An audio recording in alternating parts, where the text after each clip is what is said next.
Hey, Summer, he says before I could even pretend I didn't see him anyway. Hey, I say back in a semi-dry tone as I open the building door. We both walk toward the elevator. Just my luck, we needed to wait for the elevator.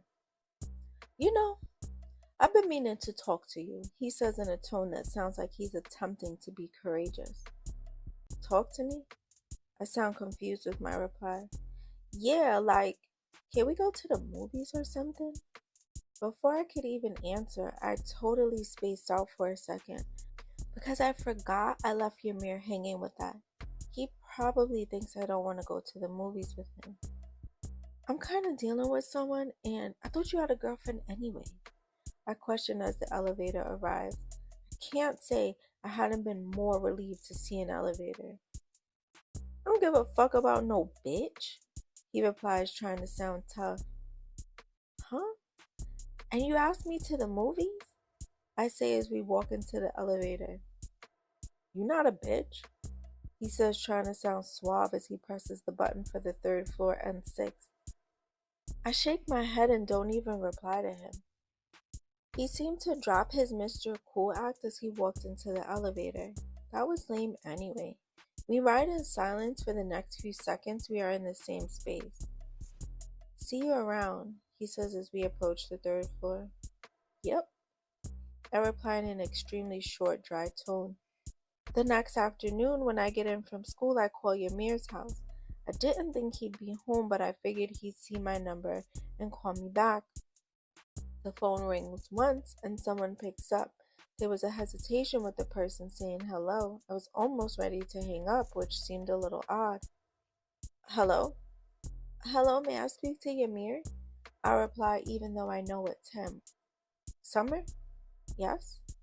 I didn't think I'd ever hear from you again, he says in a light joking tone. This makes me chuckle a little bit. Why? I asked you to the movies and then you vanished. I start laughing. I didn't vanish. I had a lot going on. I forgot, but I didn't forget at the same time. You forgot about me. Wow. No. I start laughing, then continue. I didn't forget, but I did. Summer, you forgot. Okay, so then I'll let you go, I say in a joking tone. You already did. Now I gotta cry again. As I was about to reply to him, I hear a frantic knock at my door. Who? You almost sound tough, Yamir says in my ear, making me laugh. Lauren! I unlock the door, and she is standing there with her hair looking like she was in a wrestling match. Her shirt is kind of ripped. She had a slight scratch on her face and neck. What the fuck happened to you? She walks into my apartment. I close the door, and before she can answer, I tell Yamir I'll call him back. He didn't sound pleased, but understood. We walk toward my room, and I close the door. Parental unit's home. I shake my head no. So, I've been fucking with Sham on the low, right? No, no right. What you mean? Summer, I don't have time for a lecture. Lecture? Sham is literally Jason's friend. That's why we've been on the low. I shake my head in disbelief. I gotta get a notebook to keep up with everything. Lauren starts laughing, which makes me laugh. I am so serious. Why would you fuck with Sham? Why not? I look at her like she's crazy. Lauren, I say in a tone that she can't be serious with that statement. Not everyone gets fucking connects bending over backwards for them. Some of us gotta deal with the cards we are dealt. None of that statement makes sense, but continue. She pauses for a second and looks at me with a squint. What's wrong? She questions. Nothing. What's wrong with your hair? No, something is wrong. I'm chilling. What happened, Lauren? I fought Sham's girlfriend. The web just tangles and tangles and tangles. She asked, was I fucking Sham? I said no. And then she said some slick shit I better not be because she would beat my ass. So I was like, beat who ass? And I confessed that I was fucking him for the last few months. I shake my head while listening. What did Sham say? He got mad about whatever she swung, I swung, we fought, and then he broke it up. Did he admit it? He can't deny it with me standing there. He can, but I get your point. His fine ass. Focus, girl. I start laughing. Sham is part of the project dudes who also go to Jamaica High School. He is Jared's older brother. His real name is Jaden, but everyone calls him Sham. He is about 5'11", deep chocolate complexion with braids. Most of the time his braids look scruffy, like he brushes them after he gets them done.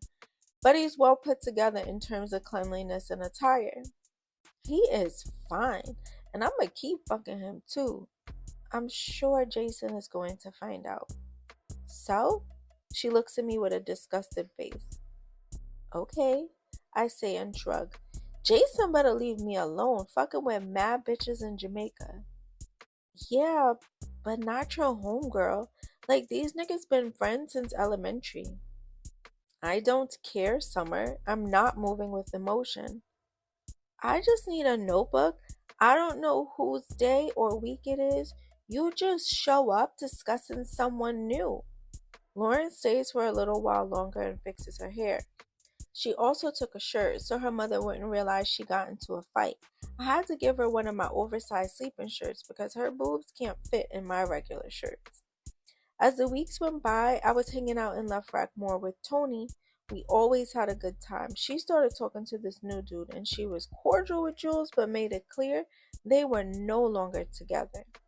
As usual, when you hang out in a place quite often, people begin to know your face. Lefrack City was a complex of buildings, but they were not part of the projects. They had playgrounds, tennis courts, basketball courts, and several swimming pools on their grounds. They had 20 buildings in total, 17 floors in each, totaling 5,000 apartments within the whole complex. Each building had a doorman and 3 elevators. All of the buildings were named after different places like Panama, Mexico, Paris, etc. Out of all that, my favorite part about Lefrack was the fact that they had a corner store type store in the basement of one of the buildings. You're probably like, why? Well, it was much easier to walk through the buildings to the basement store instead of walking to 57th Ave to all the stores. If I had to give a time frame, it probably took us 5 minutes to the basement store and 12 minutes to 57th Ave. We were well into spring by this time, so there was always people outside. This time we decided to walk to 57th Ave to get Chinese food, but we were strolling since we didn't have anything to do. We bypassed probably 15 benches so far on our walk. One set of benches near the basketball courts, of course, was packed. Music was blasting. Someone had a sidewalk grill out, and there was the smell of weed in the air. It was like a mini barbecue going on. Tony, where you been? A light brown skinned guy says from the bench. He had the deepest waves in his hair. He looked pretty tall even while sitting. Almond shaped brown eyes with the nicest size lips. He had on basketball shorts and a white tee. From the Jordans he had on his feet, he didn't look like he came to bowl. He looked like he came to profile. He also had a long chain around his neck with a Jesus piece and large diamond earrings in his ears. Not to mention, he was quite easy on the eyes. What's up, Key? I've been around. I heard you just came home. Yeah, last week, just in time to fuck up the summer. I heard Cruz got you on lock. You fucked up the last summer and we haven't seen you since, Tony says. They all start laughing. You and Cruz, though? He questions and sounds sincere. Yeah, we've been chilling for now until he fuck up. Don't do my man like that. You know how niggas do, she says in a snappy but playful tone. Who your friend? Mad rude, we just talking and talking. What's good, light skin? What's your name? I'm Keon. Okay, but the full name, Tony chimes in. They start laughing. I notice he has a bottom grill in his mouth. I could tell by his laugh Tony caught him off guard. I'm a polite hood nigga, Tony J. She starts laughing even harder. Their interaction makes me and the others within ear range laugh. I'm Summer. That's it? I was expecting something exotic. Oh, you laying it on thick, Tony says, which makes everyone laugh again. Nah, you got me sounding crazy, Tone, he says while laughing. Her whole last name is Summerrain, and I gotta get my Chinese food, so we will be back. Tony replies and pulls my arm before I could say anything. Seemed a little haterish, Tony, Keon says in a shouting but playful tone as we're walking away. She shakes her head, but she doesn't turn around. All the girls be on that nigga, and that nigga loves the attention, she says. I didn't say anything. I start laughing. Just saying. I don't know if he has a girl, but I never seen him keep anybody too long. I nod my head. You might be the match he needs, though, your detached ass. I am not detached. I look at her. You definitely something like it, though. We approach the Chinese restaurant. It's a group of 5 guys standing out front. I only know one of the guys, which is Cruz, Tony's new boyfriend-ish type person. Cruz is about 5'10". He's 17, black and Puerto Rican. He is fair-skinned with jet black hair that he kept cut low with dark brown oval-shaped eyes. He's darker than me, but again, this isn't hard to do. He is dressed in a black Carhartt jacket and some pants with some wheat Timbs on. You can see his white tee peek through the closed jacket. What's good, baby? Cruz says as we approach and leans in and kisses her cheek. What's good, Sum? Hey. You came to see me or you hungry? Cruz puts his attention back to Tony. Both. She smiles and leans in to kiss his lip. He takes out $40 from his pocket and hands it to Tony. Get whatever for you and Summer. Thank you, baby, she says. Thanks, Cruz, I say as we walk into the restaurant to get our food.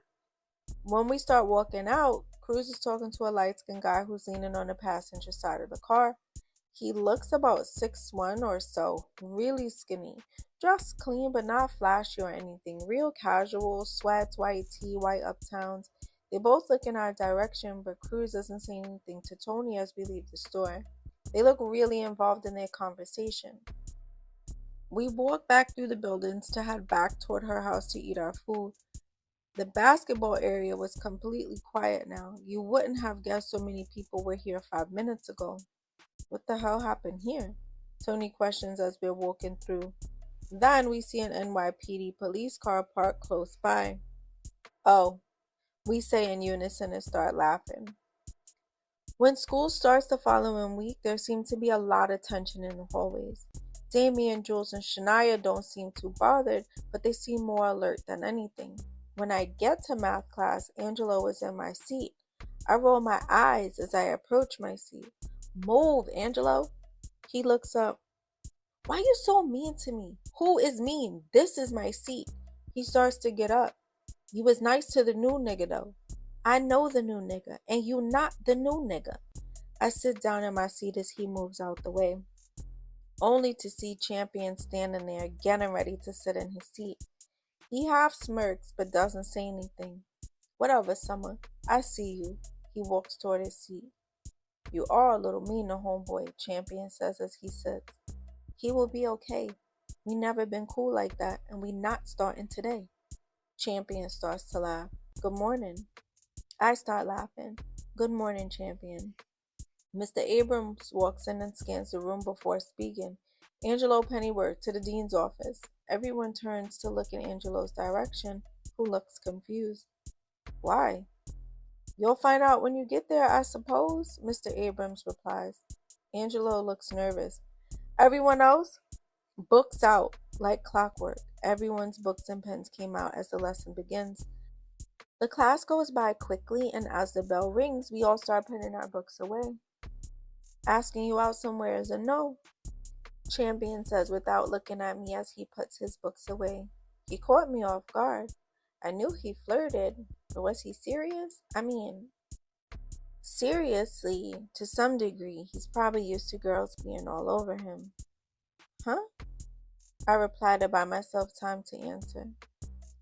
Forget I mentioned it. He finishes with his books. He looks in my direction, but says nothing as he gathers his things to leave. Before I could say anything else, Mr. Abrams called my name. Summer Rain, come to my desk before you leave. I look at Mr. Abrams and nod in acknowledgement. Champion just totally threw me off with his question. I approach Mr. Abrams' desk and wait for him to finish writing. Sorry, Won't keep you long. Did you see Angelo with a gun? I'm not friends with Angelo. I replied just as quickly as he finishes his question, which is why I figured you'd give an honest answer. I don't know anything about a gun with anyone. I reply quickly again. He looks at me as if he doesn't believe me. Safety is important in the school. Yeah, I'd agree with you. If you know anything, leave something anonymous if you can. I look at him confused. Are we done? Yes, Miss Williams. I shake my head in disbelief and walk out of the room. As I'm exiting the classroom, Champion is waiting for me.